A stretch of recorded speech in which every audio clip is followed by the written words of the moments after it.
So I'm sitting in my home in Weymouth, Massachusetts, and the phone rings, and I know it's an emergency because it's a landline that's ringing.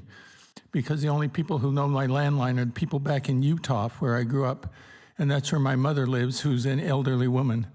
And it's from my niece, who tells me that my mother isn't doing very well, and I should probably come home and visit with her. So I get on the plane and fly into Utah to visit my mother. And I'm thinking about my mother in terms of the thing that we all think about if we're Japanese Americans, and that's the internment period, the period that we were incarcerated by our own government. And I think about my mother's experience there, and I want to seek some reconciliation and reckoning with that. And I figure that this might be the last time I have an opportunity to do so. So I visit with my mother. And my mother is an interesting person. She was born in the United States of America because her family happened to be farming in the United States, in Idaho at the time, and thus her name is Ida Watanabe. If she was born in Tennessee, it'd be something like Tennessee Watanabe, but fortunately, she was born in Idaho, so her name is Ida Watanabe. And although she was born in Idaho, she's the only one in her family, or any family, any immediate family that I know of, that's a United States citizen. All of them went back to Japan at the age of 3, and she was raised in Japan, went to school in Japan, and she got an education. She got a high school education, which is something for a young woman to get in Japan in the 1920s and 30s. And she had gotten a job at Mitsubishi after getting her degrees in Japan. It was then to come to the United States faithfully in 1941 of all years. And she came in the spring of 1941 to marry my father, who was already here in the United States, but he wasn't an American citizen. And so my brother was born 5 days before Pearl Harbor on December 2nd, 1941. So here was a family at the fateful time of Pearl Harbor, when the United States, a couple months later, with Executive Order 9066, signed by Franklin Roosevelt, called for the internment and the removal of all people of Japanese descent, aliens and non-aliens alike. They didn't even dare call them citizens on the posters. They didn't have the guts to call them citizens. They were throwing citizens in the camps as well. 120,000 of them thrown in concentration camps, in America's concentration camps. And my family was first sent to the Santa Anita racetrack to live in horse stalls because they had to live in some place where living things had lived before while their camps were being finished. Now, my mother, she was not somebody who I thought was a great rabble-rouser, and so when I went home, I thought the reckoning would be that we would thank her for being such a wonderful mother, raising myself and my 2 brothers and our children. We turned out quite well. We went to school, we went to college, we got degrees and so forth, quite successful, and she seemed to have a good life in the sense that she was applauded by many people being such a wonderful mother and raising such a wonderful family. But it became clear to me that that was not enough for her. I think she saw an opportunity to be something more than just somebody who took care of her family. At some point along the way, near her death, she turned to me one day and she said, "You know, Paul, I hate the United States." What she hated by the United States is what it had done to her. It had sort of forced her, this young woman who had choices and hopefully had choices about her life and the possibilities of being something other than what she became. She ended up cleaning people's houses and working in the cafeteria of the university I went to, University of Utah, and this is what her life ended up being. And during the war, many Japanese Americans sort of justified their position by taking an attitude of so-called shikata ganai, which in Japanese means it can't be helped. And then another way, they sort of rationalize their position of giving up their own hopes for their children by saying "kodomo no tame ni," which means for the sake of the children.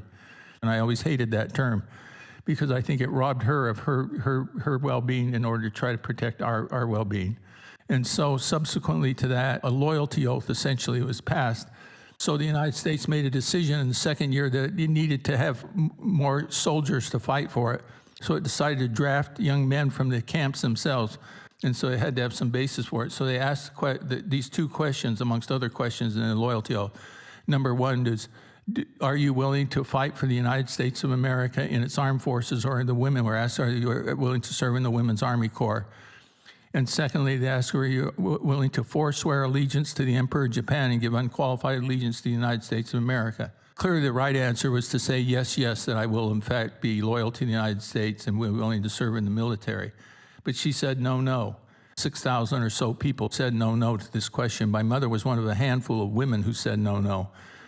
I think what she was is a young 20-year-old woman who said, screw you to the government of the United States of America that had sent her and her family into this camp, this situation. She took some agency, and she said, I'm not going to stand for this, and I'm going to say no, no.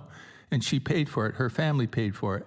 If you said no, no, you're placed under scrutiny. The FBI investigated you, and people looked at you, and the Attorney General came in and looked at you, and they just determined that she was a security threat. This 20-year-old woman and her young child and her husband were security threats to the United States, and therefore had to be segregated. And they were moved to Tule Lake, which is the most serious camp of all, where the most serious threats to the American security were placed.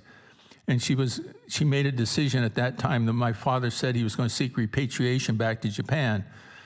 And to do so, she had to renounce her citizenship because she was an American citizen.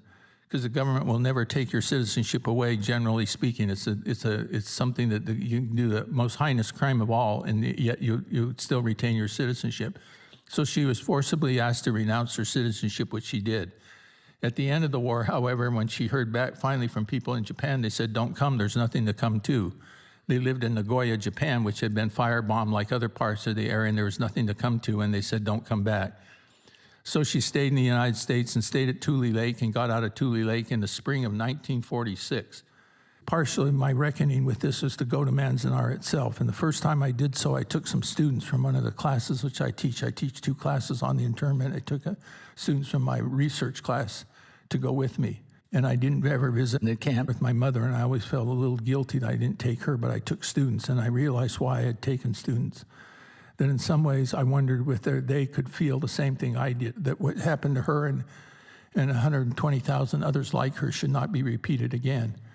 And the students, they're about 20 years old, I recognize, about the same age as my mother when she first came to the United States, and they're students, like you might imagine, filled with promise, thinking about what they're going to do with their degrees and their careers and their lives. And yes, being fine parents is part of this, but it's not the whole of their existence. They want to be more than that.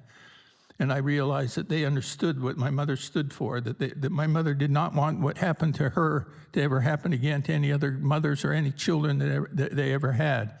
And that my students understood this, that they had to carry on the message of my mother, that they had to recognize this experience and realize that it should never happen again to any other future generation. And I understood immediately the new meaning of the term Koromo no Tameni, for the sake of the children. It was for the sake of the children that I was taking these students now to carry on my mother's message. Thank you very much.